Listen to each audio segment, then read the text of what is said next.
Number 32, a rotating lawn sprinkler sprays water in a circular area of grass as shown in the picture. The diameter, that means all the way across, of the circular area of grass is 16 feet. So all the way is 16.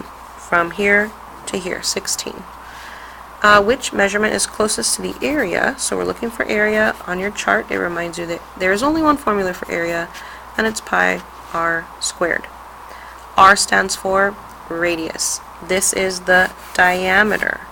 But easily, I take diameter and divide by 2, and that makes radius. So 16 divided by 2 makes 8.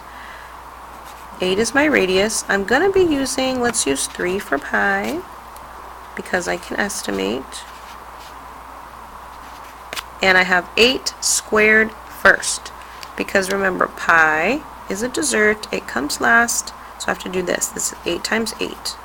That's 64. Bring down that. And then I'm going to multiply 64 times 3. That gives me 12. 18 plus 1 is 19. So I got an area of 192, but I have to realize that because I'm estimating by using the 3 instead of 3.14, this number is lower than the answer that should be here. So I'm looking for something a little higher than 192, and this one is the only one that makes sense. Don't forget to check your formula chart.